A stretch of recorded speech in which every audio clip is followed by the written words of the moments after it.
తెలంగాణ రాష్ట్రానికి సంబంధించి ఇందిరమ్మ ఇళ్ల పథకానికి మనకు తాజా సమాచారం అయితే తెలుస్తుందండి.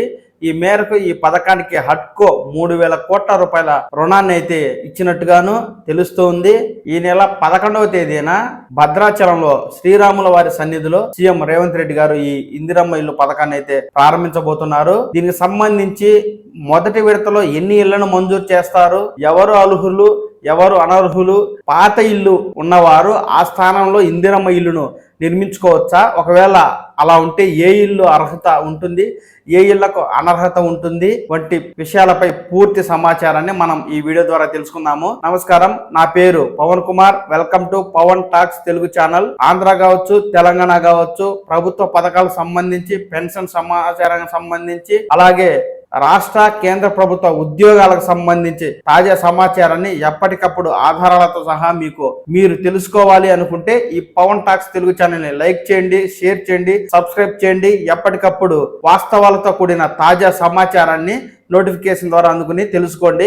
ఇక విషయంలోకి వెళ్తే, రాష్ట్రంలో ఉన్న నిరుపేదలకు తక్షణం నిలువ నీడను కల్పించడం తమ కర్తవ్యమని తెలంగాణ రాష్ట్ర మంత్రి పొంగులేటి శ్రీనివాస్ గారు అయితే తెలియజేస్తున్నారండి. ప్రతి పేదవాడికి సొంతింటి కల నెరవేర్చడమే ఇందిరమ్మ రాజ్యం అని ఆయన అంటున్నారు.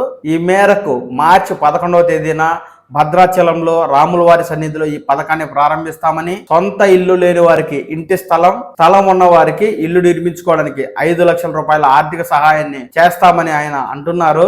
ఈ ఇందిరమ్మ ఇల్లు నిర్మాణానికి గాను నిరుపేదలకు 5 లక్షల రూపాయల ఆర్థిక సహాయానికి అవసరమైన కార్యాచరణను ప్రారంభించబోతున్నామంటూ ఆయన తెలియజేస్తున్నారు. రాష్ట్రంలోని ప్రతి అసెంబ్లీ నియోజకవర్గాన్ని వేదికగా చేసుకుని ఒక్కో నియోజకవర్గానికి 3,500 ఇళ్లను మంజూరు చేసి వారికి నిర్మించి ఇవ్వనున్నామని చెప్పి మంత్రి గారు అయితే తెలియజేస్తున్నారు. ఈ మేరకు రాష్ట్ర వ్యాప్తంగా ఉన్న గ్రామాలలో 57,141 ఇళ్లను నిర్మించడానికి అనుమతి ఇవ్వబోతున్నట్టు, రాష్ట్ర వ్యాప్తంగా ఉన్న వివిధ పట్టణాల్లో 38,094 ఇల్లు నిర్మించడానికి అనుమతి ఇవ్వబోతున్నట్టు మంత్రి గారు అయితే తెలియజేయడం జరిగిందండి. ప్రస్తుతం సొంత స్థలం ఉండి ఇల్లు నిర్మించుకోవడానికి సిద్ధంగా ఉన్న వారికి మాత్రమే ఈ పథకానికి ఎంపిక చేయబోతున్నారు. అలాంటి వారు సొంత స్థలంలో 400 చదరపు అడుగులు తగ్గకుండా ఇల్లు నిర్మించుకోవాలని, ఆ ఇంటిలో ఖచ్చితంగా ఒక హాలు, ఒక బెడ్రూమ్, ఒక కిచెన్, ఒక బాత్రూమ్ ఉండేలా చూసుకోవాలంటూ మంత్రి గారు అయితే లబ్ధిదారులకు తెలియజేస్తున్నారండి. ఎవరైతే లబ్ధిదారులు ఉంటారో అలాంటి వారు మహిళ అయి ఉంటుందని, మహిళ పేరు మీదనే ఈ పథకాన్ని అమలు చేస్తామని, మహిళగా ఉండి ప్రజాపాలన దరఖాస్తులు చేసుకున్న వారు మాత్రమే ఈ పథకానికి అర్హులుగా తేల్తారని చెప్పి మంత్రి గారు అయితే తెలియజేస్తున్నారు. ఒకవేళ మగవారి పేరిట ఈ పథకానికి అప్లై చేస్తే బహుశా ఎవరేమో మహిళ పేరుతో ఉంటేనే ఈ పథకం వచ్చే అవకాశం ఉన్నట్టుగా మనకు తెలుస్తోందండి. ఈ మేరకు రేషన్ కార్డు దారులు మాత్రమే అర్హులుగా ఉన్నారని, వీటికి సంబంధించి మరిన్ని విధి విధానాలను మార్చి 11వ తేదీన విడుదల చేస్తామంటూ ఆయన అయితే తెలియజేస్తున్నారు. ఫ్రెండ్స్, ఇది మొదటి విడతగా ఇందిరమ్మ ఇళ్లను అయితే ప్రభుత్వం లబ్ధిదారులను ఎంపిక చేసి వారికి ఇల్లు నిర్మించుకోవడానికి అయితే 5 లక్షల రూపాయలు ఇస్తుంది. అయితే ఈ మొదటి విడతలో ఎవరికి ఇస్తుందంటే, ఎవరైతే సొంత స్థలం ఉండి ఇల్లు నిర్మించుకోవడానికి సిద్ధంగా ఉంటారో అలాంటి వారికి మాత్రమే ఇస్తుంది.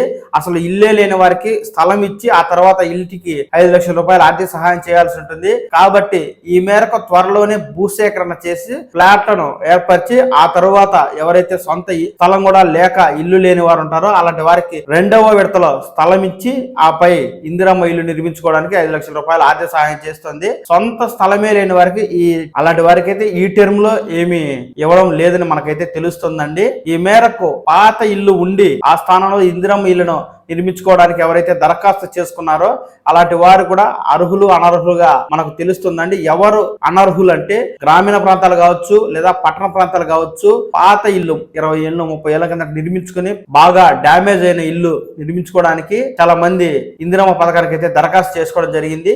అయితే మీకు ఇల్లు ఉండినప్పటికీ ఆ పైన సిమెంట్ కాంక్రీట్ స్లాబ్ ఉంటే మటుకు మీకు ఈ పథకానికి అర్హులు కాదండి.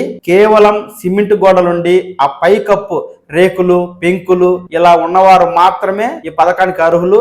ఒకవేళ సిమెంట్ స్లాబ్ ఉండి పాత ఇల్లు అయినా కూడా ఈ పథకానికి అర్హులు కారండి. ఈ మేరకు దరఖాస్తు చేసుకున్న వారిలో ఇలా స్లాబ్ ఉన్నవారెవరు, రేకులు ఉన్నవారెవరు అంటూ అధికారులు అయితే వెతికి మరి పరిశీలన చేసి అలాంటి వారుంటే అనర్హులుగా గుర్తించి ఎవరైతే రేకులు, పెంకుటిల్లు, కప్పులు ఉంటాయో అలాంటి వారికి మాత్రమే ఈ టెర్మిల్ ఇస్తారని, ఈసారి టెర్మిల్ కూడా సిమెంట్ స్లాబ్ ఉండి పాత ఇల్లు అయినా ఇందిరమ్మ ఇల్లు పథకానికి అనర్హులే. ఇందిరమ్మ ఇల్లు పొందాలంటే ఖచ్చితంగా రేషన్ కార్డుదారులే అయి ఉండాలి. వారు ప్రజాపాలన కార్యక్రమంలో ఈ ఇందిరమ్మ ఇల్లు పథకానికి ఖచ్చితంగా దరఖాస్తు చేసుకుని ఉండాలి. అలాంటి వారు మాత్రమే అర్హులు. ఈ మేరకు కొత్తగా రేషన్ కార్డు లేని వారు కూడా ఇందిరమ్మ ఇల్లు పథకానికి దరఖాస్తు చేసుకోవడం జరిగింది. అలాంటి వారికి కూడా ఈ టర్మ్ లో అయితే ఇందిరమ్మ ఇల్లు పథకానికి అర్హులుగా ఎంపిక చేయడం జరగదండి.